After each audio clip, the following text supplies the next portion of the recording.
Welcome back, everybody, for another deep dive with us. Today we're going to be taking a look at a section from this Swedish book called Glädje Förändring och ett meningsfullt Ni livsstil. Wow, that's a mouthful. It is, you know what it translates to? Joy, change, and a meaningful life, new lifestyle. Hmm. And it kind of promises a fresh take on how we approach well-being, Yeah. So imagine like you're sitting in on a presentation, right? Okay. But instead of the usual eat less, move more lecture, Right. it's about like finding joy in the journey. Yeah, that's exactly the vibe I get from it. Like it challenges this whole traditional eat, train, sleep mantra that we see everywhere. You know those like motivational posters that feel more like a guilt trip than inspiration? Oh, yeah, totally. Yeah. I've always wondered if those things even work long term. Yeah. Like, is there more to it than just grinding ourselves down? Well, the book argues that there is, and it suggests that this hyper focus on like rigid discipline and intense exercise can actually backfire. Oh, really? Yeah, it's like trying to force yourself to love broccoli. Eventually, you just get tired of it. Ugh. Yeah. And what's missing, the book argues, is joy. Okay, so instead of forcing ourselves to do things we hate, Yeah. we should be finding activities that we actually enjoy. Yeah, precisely. Like, think back to an activity you genuinely loved, Maybe Yeah. dancing or hiking or like playing a sport as a kid. Remember that feeling of pure joy? Yeah. The book says that tapping into that feeling is essential for long-term well-being. And it doesn't have to be like a grand adventure like climbing Kilimanjaro, though the book does use that as an example. Kilimanjaro. Okay. Well, that's quite a leap from my usual walk to the coffee shop. Mhm. But I get your point. So how does this joy factor work in everyday life for those of us who aren't scaling mountains? Well, the book dives into some research that shows that when we enjoy an activity, we're more likely to stick with it. Oh, that makes sense. It becomes this positive feedback loop. Okay. So there's this fascinating study in the book about a group of people who were told to walk for 30 minutes. Okay. But one group was instructed to like find something enjoyable about the walk, like noticing nature, listening to music, whatever worked for them. And guess what? Well, The joy group not only stuck with the walking program longer, wow. but they also reported feeling happier and more energized overall. That's amazing. It makes you realize that even simple activities can become more enjoyable if we just shift our perspective. Exactly.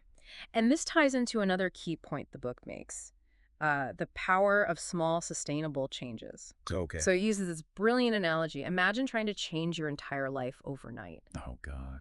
Yeah, it's like taking on this massive work project with impossible deadlines. Yeah, I can't even imagine. Right. So instead, the book encourages us to approach change like a year-long project, Okay. focusing on gradual adjustments that we can realistically maintain. That makes a lot more sense. I mean, we've all tried to change too much too fast, and it usually just ends up in burnout. Oh, totally. Like, I remember when I tried to overhaul my diet, workout routine, and sleep schedule all at once. Oh, yeah. I lasted like a week before crashing and burning. It's a common experience. We get so caught up in the excitement of starting something new and we try to do too much too soon. Yeah. But the book emphasizes that real, lasting change happens gradually. Okay. It's about building a solid foundation, Right. brick by brick, Yeah. rather than trying to construct the whole house in a day. So instead of sprinting toward the finish line, we should be focusing on enjoying the process of building these healthy habits step by step. Absolutely. It's about finding a pace that feels sustainable, Okay. something you can realistically maintain over the long haul. Yeah. The book even compares unsustainable change to a work project where you have to work 90, 100-hour weeks, skip breaks and celebrations, and even like limit your water intake to avoid bathroom breaks. Oh my God, it sounds like my worst nightmare. Yeah. It's kind of ridiculous when you put it like that. It is. It highlights how ridiculous it is to push ourselves to that point of misery just in the name of self-improvement. Yeah. So the book reminds us that it's okay to slow down, to enjoy the journey, and to celebrate our small victories along the way. I love that perspective. Yeah. It takes the pressure off Yeah. and makes the whole idea of change feel way more approachable. It does.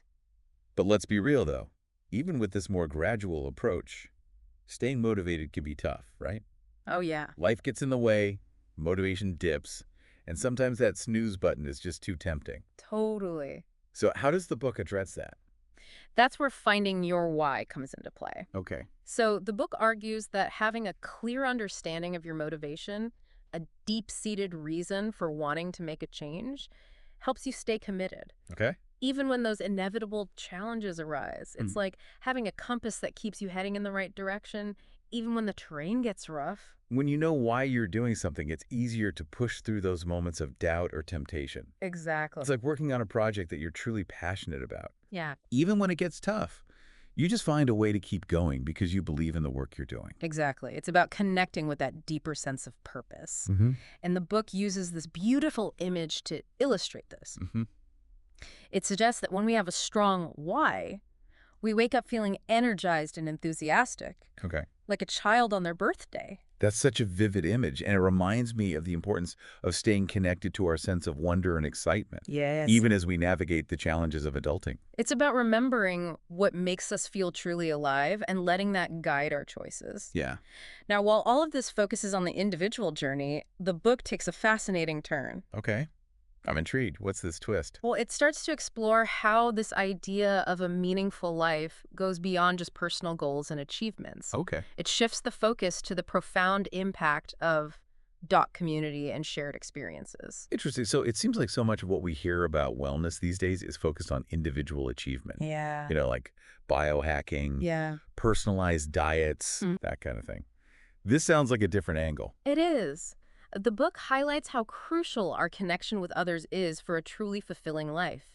It even argues that the traditional eat, train, sleep mentality can be kind of isolating Okay. because it frames well-being as this solo mission. Like you're in this constant battle against yourself Yeah. to reach some perfect ideal. Exactly. But imagine instead of like a solo gym session, Right. a group of friends are hiking together, enjoying nature and each other's company, Yeah. or a family laughing while cooking a healthy meal together. Okay.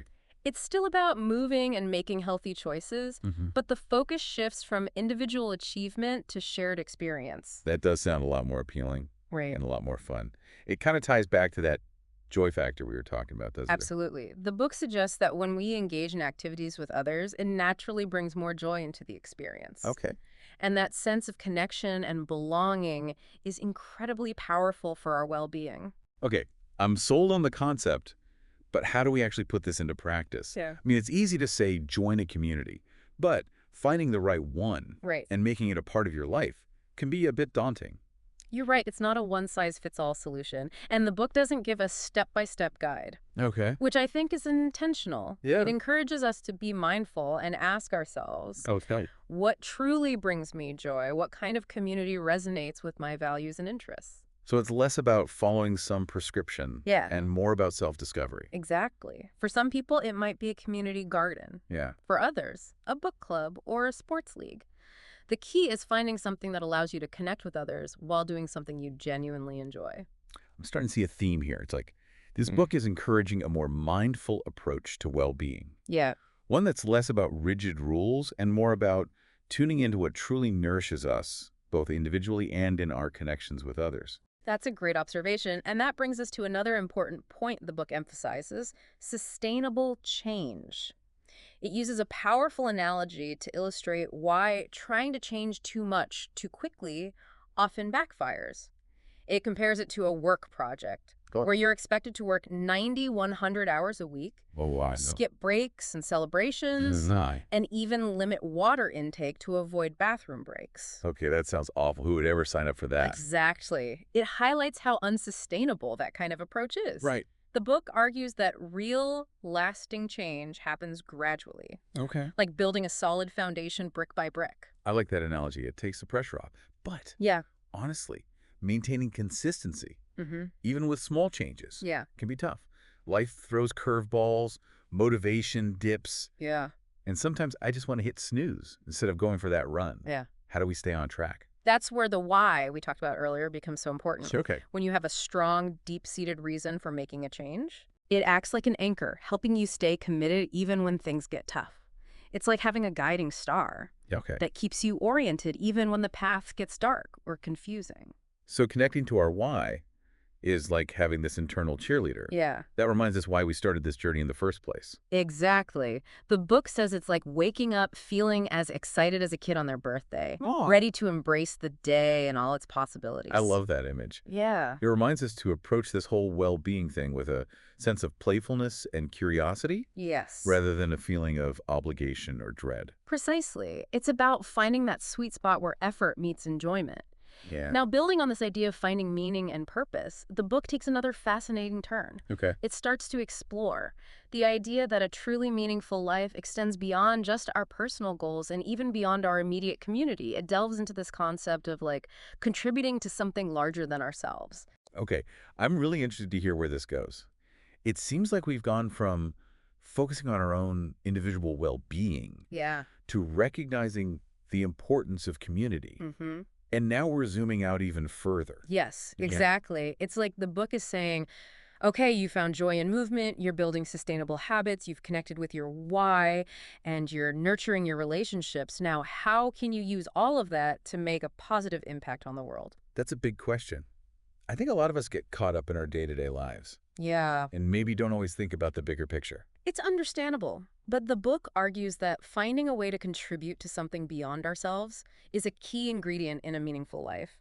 And it suggests that it doesn't have to be some grand gesture. Right. It can be as simple as volunteering in your community, Right. supporting a cause you believe in, Hmm. or even just being kind and compassionate in your daily interactions. So it's about finding ways to align our actions with our values and using our unique skills and passions to make a difference, even in small ways. Precisely.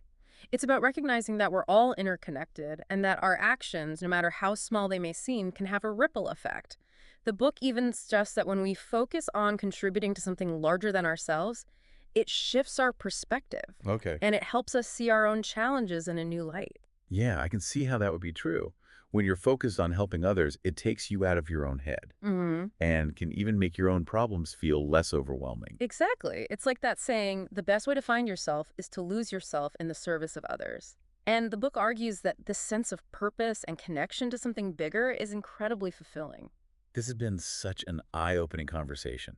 We've covered so much ground, from the importance for finding joy in movement to the power of sustainable change, the significance of our why, the richness of community, and now this beautiful idea of contributing to something larger than ourselves. Yeah. It's almost like a roadmap to a more meaningful life. It is a compelling framework, isn't it? And what's so inspiring is that it's not about achieving some unattainable ideal. Right. It's about making small, conscious choices each day that align with our values and bring us closer to the life we want to create. Yeah, it reminds us that we have the power to shape our own lives Mm. and that even small actions can make a difference. And it all starts with a simple question.